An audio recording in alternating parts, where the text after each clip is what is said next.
Sir John Templeton, le plus grand investisseur du XXe siècle. Bonjour à tous, et bienvenue dans cette vidéo.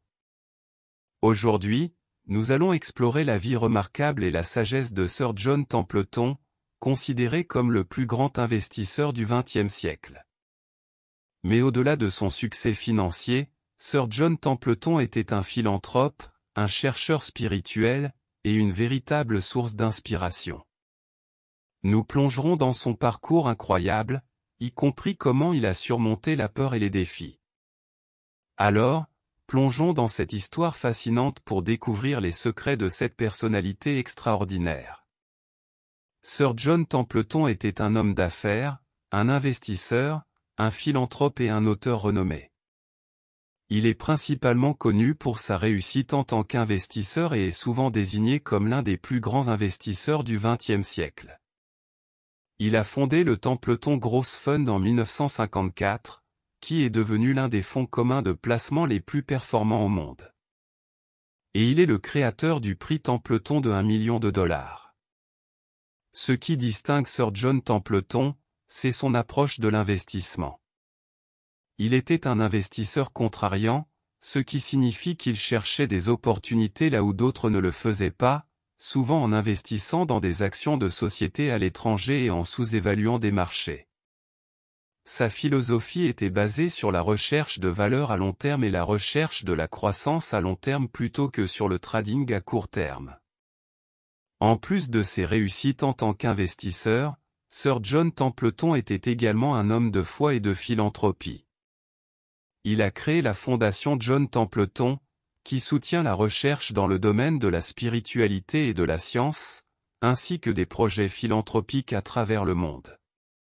Voici ce que Tony Robbins a dit à son sujet: Sir John Templeton est tout simplement l'un des plus grands maîtres de l'argent de tous les temps, et il est l'un des plus grands êtres humains qui ait jamais vécu. J'ai eu l'honneur de le compter parmi mes mentors.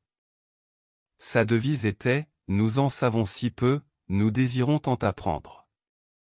Cela a orienté sa longue et prodigieuse vie en tant que pionnier de l'investissement, iconoclaste, chercheur spirituel et philanthrope.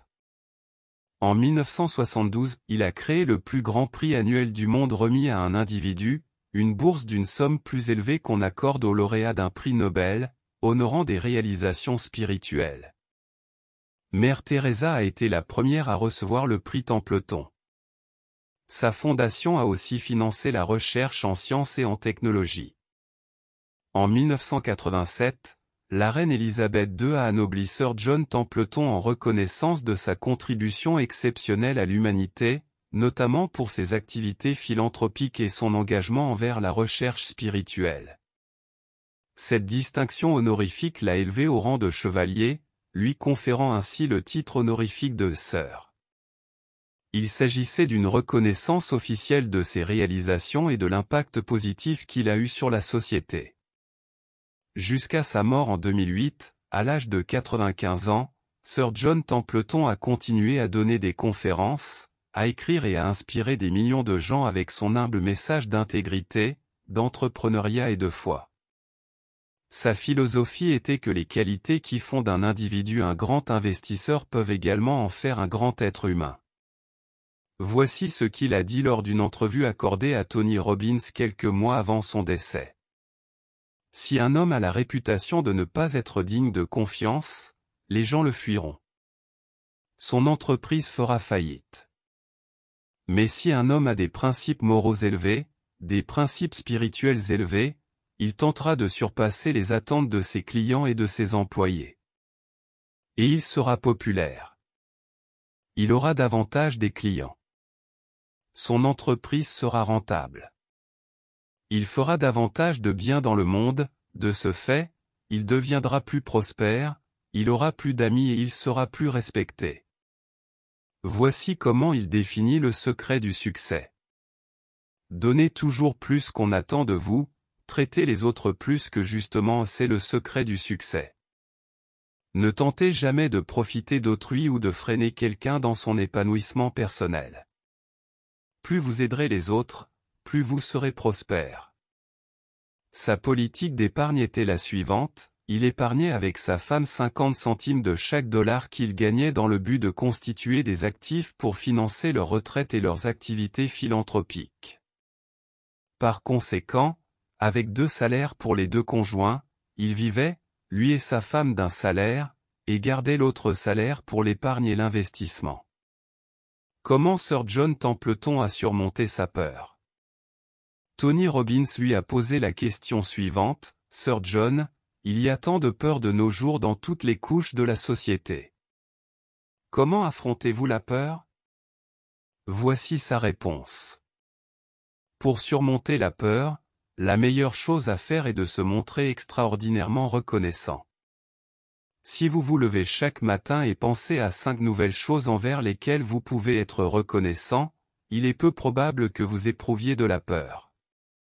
Vous rayonnerez et projetterez l'optimisme et la gratitude, et vous ferez probablement mieux les choses et attirerez davantage des gens à vous. Donc, je crois qu'une attitude empreinte de gratitude empêche de vivre dans la peur. Voici les dernières questions que Tony Robbins lui posa lors de cette ultime entrevue. Qui est John Templeton? Quelle est votre véritable raison d'être? À la fin, comment voulez-vous qu'on se souvienne de vous? Voici la réponse du milliardaire Sir John Templeton. Je suis un étudiant, j'essaie toujours d'apprendre. Je suis un pêcheur. Nous le sommes tous. J'ai essayé de devenir meilleur jour après jour et, plus particulièrement, j'essaie de ne jamais oublier de me demander, quels sont les desseins de Dieu? Pourquoi Dieu a-t-il créé l'univers? Qu'est-ce que Dieu attend de ses enfants ici-bas? Et la meilleure réponse que l'on puisse donner à ces questions se résume en quelques mots: il s'attend à ce que nous grandissions spirituellement. Dieu nous envoie des épreuves tout comme nous passons des examens à l'école, car elles peuvent nous aider à nous épanouir et à devenir une plus grande âme. Donc, la vie est un défi. C'est une aventure merveilleuse. Chacun de nous devrait faire de son mieux tant que notre Seigneur nous permet de vivre sur cette planète. Conclusion. En concluant notre exploration de la vie de Sir John Templeton, nous sommes laissés avec une profonde compréhension de sa philosophie et de son approche pour surmonter la peur. Sa croyance en la gratitude, la croissance spirituelle, et l'importance de redonner non seulement ont fait de lui un investisseur à succès, mais aussi un être humain exceptionnel. L'héritage de Sir John Templeton nous rappelle que notre attitude envers la vie peut façonner notre destin. Efforçons-nous de manifester la reconnaissance envers Dieu, de faire face aux défis avec courage, et de poursuivre notre propre chemin de croissance et de découverte de soi en ayant Dieu pour guide.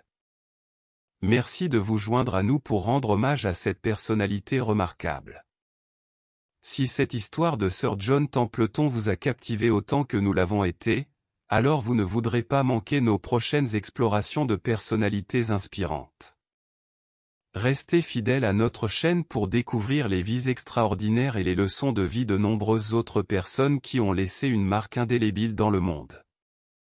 Abonnez-vous à notre chaîne, activez les notifications, et rejoignez-nous dans ce voyage continu vers l'inspiration et la découverte. Vous ne savez jamais qui vous allez rencontrer ensuite.